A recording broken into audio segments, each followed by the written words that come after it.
Finn MacCool and the Giant's Causeway, a story written by John Docherty and illustrated by Lee Cosgrove.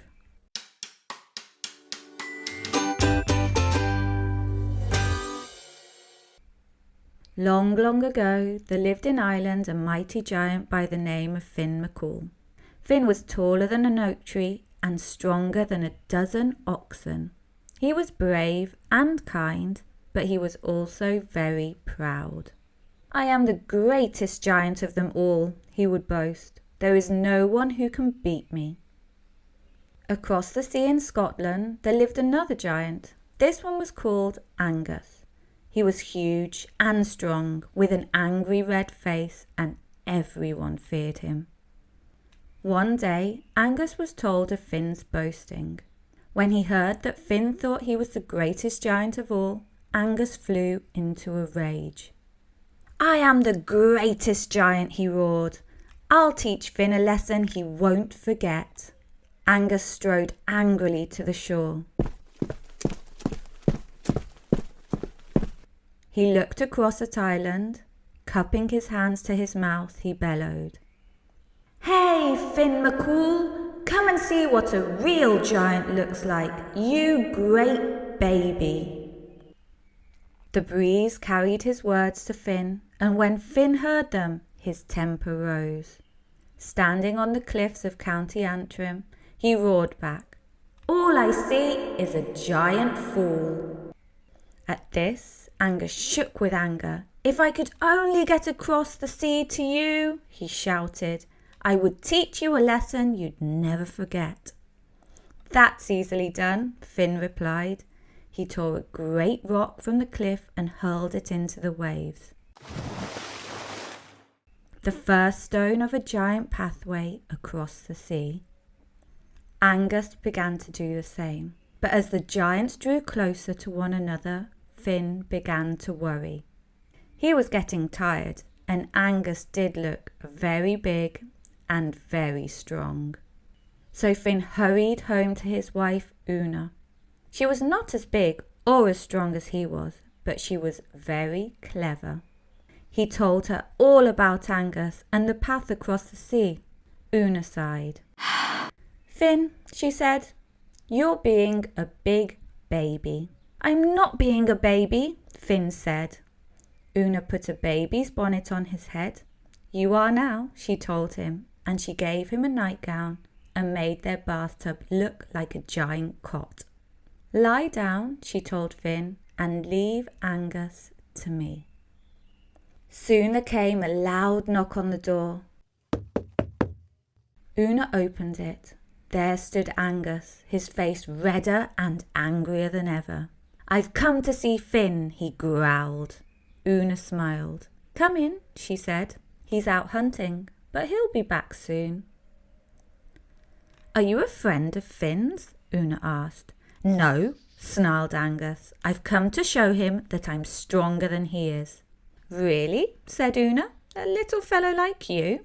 "Little?" said Angus crossly. "I'm the biggest giant there is." Una smiled. "I don't mean to be rude," she said, "but you're hardly bigger than Finn's baby." And she nodded at the cot where Finn lay, staring up with wide, nervous eyes. "Goo-goo," said Finn. Angus looked at the cot. "My," he said, "what a big baby." "Not really," Una said. "Not when you think how big his daddy is." Now Angus began to worry. If Finn's baby was so big, Finn must be much bigger. "Still," he said, "Finn may be big, but he can't be as strong as I am." "I'm glad to hear it," said Una. "I have a job that needs doing. If you're stronger than Finn is, you'll find it easy." "I'm sure I will," said Angus. "I'm glad to hear it," Una said. "I'd like you to turn the house around." Angus stared. "Turn the house around?" he said. "Why, yes," said Una. "Finn always turns the house around at this time of day. I like the sun to shine in the door." Angus gulped.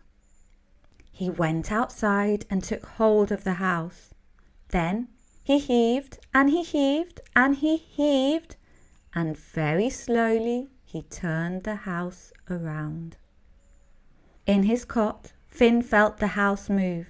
He put his thumb in his mouth and sucked it worryingly. Angus must be very strong to do such a thing. At last, Angus finished turning the house. "There," he said proudly. "Well done," said Una. "Finn can do it much faster than that, mind you." Angus's face fell. "But that wasn't bad for such a little fellow," Una went on. "You must be tired now.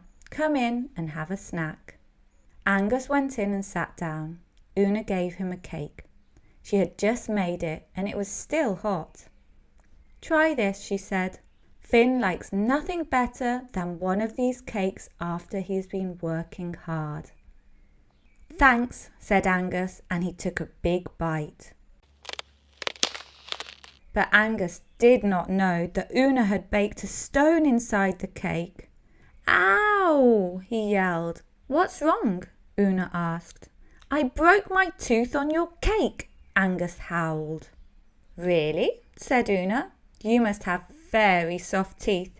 Finn loves these cakes. So does the baby," she added.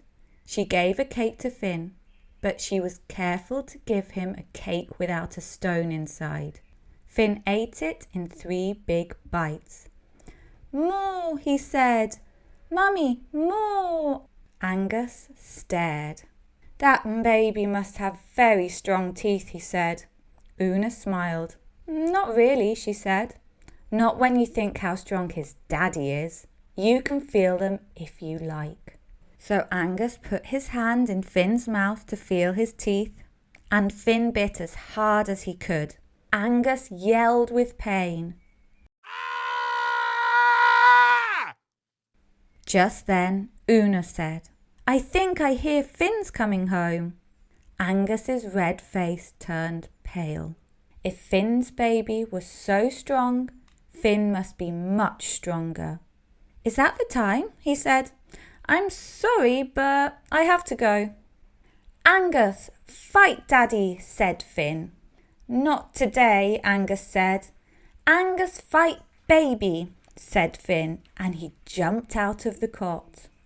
This was too much for Angus. He turned and he ran.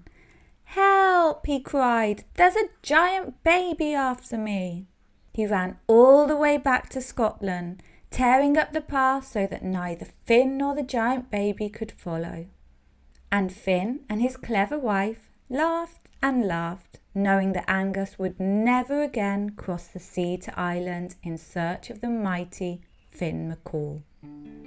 If you ever go to country Antrim, you may see the few rocks that Angus left behind.